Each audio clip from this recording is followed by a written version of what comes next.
This video is for my brother. In this one, what I want to do is consider whether EVs actually emit less CO2 than internal combustion engine cars. And that's because there have been some media articles suggesting that that might not be the case. On the 26th of November 2020, the British newspaper The Times published an article in which they claimed that an EV had to be driven for 50,000 miles before it had produced less CO2 in its lifetime than an internal combustion engine equivalent. Because this was a pretty emotive subject and whipped up a lot of public interest, a lot of other media outlets followed soon after. The articles were based upon a study that had just been released called Decarbonising Road Transport. There is no silver bullet. Well, I say a study. From what we can tell, no researchers were involved in producing this study, and so maybe it wasn't a study at all. Indeed, what it appears to have been was a rehashing of information that had been released several months before. It was based upon a publication from Polestar called the Polestar 2 Life Cycle Assessment. The problem was that the study had taken some of the information from the Polestar 2 Life Cycle Assessment somewhat out of context and did not include any of the caveats that Polestar had included about their preparation of that assessment. The Polestar Life Cycle Assessment was intended to be an honest assessment of the current state of play of the emissions of producing an EV at that point in time. It was intended to measure their current performance in terms of production as a way to assess and measure how they could improve. It seems to have been intended to promote transparency between manufacturers and customers, as well as drawing a line in the sand from which they could measure any improvement in what they were doing. Why is there an issue for this article to be based on in the first place? Well, we know that the production of an EV results in more CO2 emissions than the production of an internal combustion engine car. And that was clear in the Polestar Life Cycle Assessment. The difference is largely the battery in the car, and Polestar said that the large battery in the Polestar 2 that was assessed, the one with the very largest battery, the 82 kilowatt hour pack, produced about 7 tonnes of CO2. Now it's worth saying that that is a pretty big pack, and so that's not necessarily entirely representative of every EV, but 7 tonnes nevertheless is something we need to consider. That wasn't the only difference, because there were a couple of extra tonnes emitted from the creation of the chassis, and that seems to have been because they use more aluminium in the Polestar 2 in order to make it lighter. The difference in the CO2 emission because of the battery is largely due to the energy used in extraction, refinement and transportation of the materials that go into the battery. There is no chemical process which results in the emission of CO2. What they said was that the Polestar 2 produced about 23 tonnes of CO2 during its production, whereas the reference car, the internal combustion engine car, was a Volvo XC40, which they said produced about 14 tonnes of CO2. Now, the Polestar assessment included two things. Number one, those figures about the production, the CO2 emissions from production of the vehicles, but it also included an analysis of the life cycle of the vehicles in terms of how much CO2 was emitted not only during production but also during usage. So they compared the emissions during the usage phase from the Volvo using published Volvo data versus the Polestar 2. Now, the CO2 emissions during the usage phase of an EV vary dramatically based upon how the electricity used to charge it is sourced. So they quoted 3 sets of figures. The first one was the global energy mix. Now, the global energy mix is the dirtiest of the 3 sets of figures because the average across the globe is brought down by the fact that some countries are not doing very well at decarbonising their grid yet. The next set of figures were based upon something called the EU28 mix, as it was understood to be in 2020. That's the mix of electricity across a large part of the European Union. And then a third set of figures were produced, which were based upon whether the vehicles were charged using only wind energy, because wind energy is largely considered to be the least CO2 emitting of the energy mixes that we have available to us at the moment. So why did the study say that the EV had to be driven for 50,000 miles in order for this break-even point to be produced? Well, the study only quoted one of the three sets of figures from the life cycle assessment of Polestar, and that was, of course, the worst of the energy mixes, the global energy mix. And it didn't quote any of the caveats that Polestar put into their assessment, and it does appear that Polestar were not entirely happy about that. What the Polestar life cycle assessment actually said was that the energy mix that they were using was probably already out of date. They pointed out that the EU is already a lot better than the global average and is continuing to improve rapidly. It has been brought on, as it happens, by the war on Ukraine.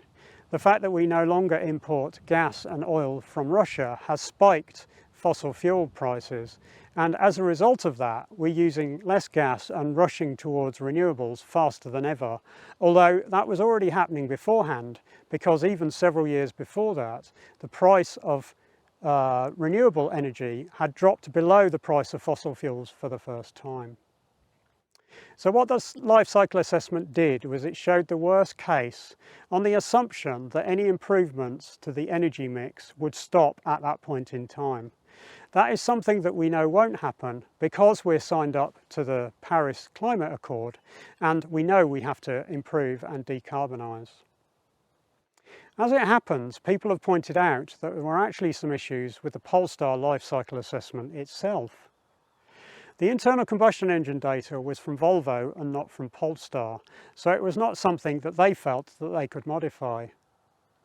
Volvo had used an industry-agreed method of doing their life cycle assessment, particularly around the release of CO2 from the burning of fossil fuels. It's industry-agreed, and so that seems reasonable, but it isn't comparing like with like. Polestar had calculated the well-to-wheel emissions of the EV, whereas the industry-agreed method of doing it with an internal combustion engine car is based upon something called primary energy, which is basically ignoring everything up until the point where you pour the fuel into the tank. It completely ignores the extraction, refinement and transportation of fossil fuels and only worries about what goes into the tank. And therefore, those two are not a fair comparison. Primary energy is generally thought to be about 4 times smaller than the real amount of energy that is necessary in order to deliver fuel into a car. Therefore, the CO2 emissions, if you base it upon primary energy rather than the real whole world energy view, the well-to-wheel assessment, is probably significantly lower. The CO2 emissions will be much higher in the real world than they are in the way that it's assessed. Now, there is some suggestion in some of the articles I've read that Polestar were not entirely comfortable with using this internal combustion engine data. It might be that they knew this and were uncomfortable about it. However, I've not found a direct quotation from anyone at Polestar which says that. It only seems to be a suggestion. Maybe it was said to someone off the record. A guy called Auke Hoekstra stepped in. He's a respected researcher at the Eindhoven University of Technology, and he criticised the study on which the article had been based, and indeed pointed out the unfair comparison that had been done in the Polestar life cycle assessment itself. He has recalculated the point at which an EV has emitted less CO2 than an internal combustion engine car at only 16,000 miles. That's about 26,000 kilometres, which of course is a lot less than was said in the article. That, of course, is based on the assumption that that car is being used in Europe, which is where the article was released. So where was this study from? It seems to have been an unusual study to have been released. It was distributed by a company called Clarendon Communications, a small PR and media company that at the time nobody had ever heard of. Clarendon Communications was set up in 2020, and at the time of the release of this report, it only had 2 clients listed on its website, Aston Martin and Bosch. A bit of investigative journalism found out that the only director listed on the website at that time was very closely linked with a director at Aston Martin. They seem to live in the same place. What we know for sure is that it's quite a coup for such a small fledgling company to have had such an important role in such a big study. So who backed this study? Where did it come from? Well, it seems to have been commissioned by Aston Martin, Honda, Bosch and McLaren, amongst others, although it is not clear who else the others might have been at this point in time. It's fair to say that the 4 I've got listed are all pretty heavily invested in the status quo, and I don't mean the band. Aston Martin and McLaren, for a lot of their life, have sold the internal combustion engine dream. Aston Martin have had to delay their EV programme due to financial pressures and now won't release an EV until at least 2026. Honda do have an EV on the market, but generally they are thought to have been a little bit late to the EV game and are now playing catch-up. And Bosch are heavily invested in the internal combustion engine market, having given up any involvement in battery production a few years ago. And indeed, they were fined $100 million for their role in the Volkswagen emissions scandal in 2015. You may have noticed I was pretty vague about who the report was commissioned by. You see, I can't corroborate any of the information in this study. The study was distributed via a link to a Dropbox account, and that link no longer works. This study no longer exists anywhere that I can find. What I find odd about that is why something that the people who commissioned it believed to be so important and so valuable would allow it to be lost or deleted. That seems a bit of a mystery. What we do have is the Polestar life cycle assessment. That's linked in the description to this video. That's an easy read. It's very accessible and written in a language which is very easy for us to understand. And I would say that reading that life cycle assessment is a good use of about 10 minutes of your time. So consider that if you want more information. So what was the motivation behind the study being released? Well, who really knows? It's really difficult to know people's motivations, isn't it? A lot of people have an agenda to push, and it's really difficult to determine whether their motivations are based upon an agenda or not.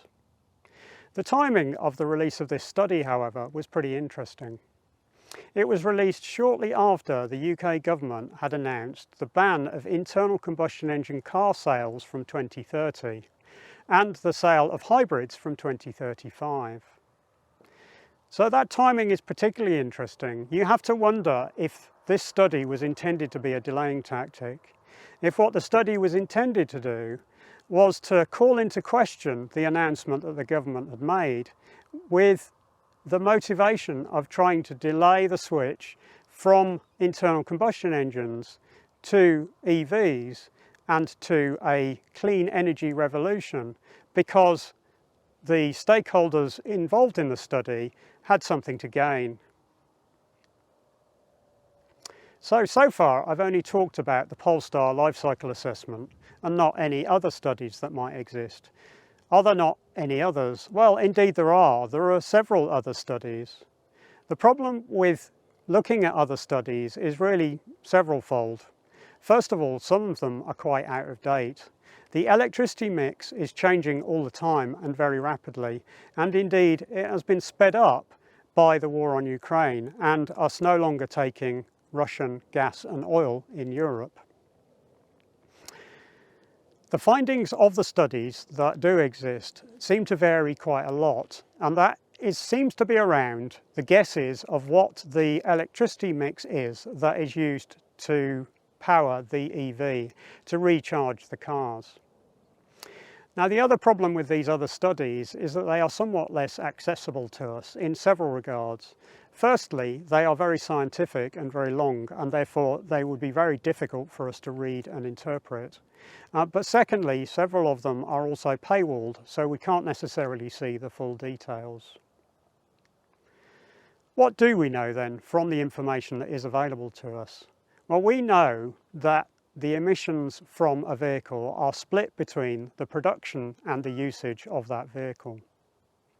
We know for a fact that the emissions from an EV are greater in their production phase than the emissions for the production of an internal combustion engine. That is well known. However, an internal combustion engine produces far more CO2 in its usage phase. An EV produces far, far less than an internal combustion engine in this phase of its life cycle. And it continues to get less as the grid continues to be decarbonised. The reduction in emissions from EVs is only going to get better over time as the grid continues to decarbonise. And we know that the grid has to decarbonise because of all of the promises that have been made in terms of signing up to the Paris Agreement. When we're trying to answer the question of whether something is greener, we can't look at any one single aspect. There will have to be other videos about some other aspects of whether EVs are a problem, including looking at whether the minerals that are used to make the batteries are particularly problematic, because I know that is something that will concern some of you. There is, however, one other emission that I want to talk about in today's video, and that's the oxides of nitrogen that are released by burning fossil fuels. Because we burn hydrocarbons with air rather than with oxygen, oxides of nitrogen are produced during that combustion process. And so far, we've not attempted to do very much about that. What we do know is that the oxides of nitrogen are extremely bad for people's health. Particularly people with respiratory diseases can suffer very badly because of nitrogen oxides at low levels. And the low-level nitrogen oxides that are present in our environment are caused by the burning of fossil fuels in transportation. Now, we've never tried to control nitrogen oxides emissions. There is the Euro 7 emission standard being introduced in 2025, which will finally start to do that. But so far, there has been no attempt to do so at all. Internal combustion engines are not good for us, and we now have the science that tells us that, and we have to start appreciating that it's telling the truth. So, in summary, the articles which you may have seen in 2020 and possibly since then were based upon a study which has since been widely discredited. The true crossover figure of when an EV has produced less CO2 than an internal combustion engine car is now thought to be more like 16,000 miles, 26,000 kilometres in the EU, and is getting better all the time. You see, as the grid cleans up, the EV usage emissions are further reduced, and we know that that is not true for internal combustion engine cars. We also know that manufacturing will clean up as our grids clean up. That will help both the internal combustion engine car and the EV in terms of the CO2 emitted during their production phase. But all that will do is widen the gap between an internal combustion engine car and an EV, because an internal combustion engine car produces so much CO2 during its usage phase.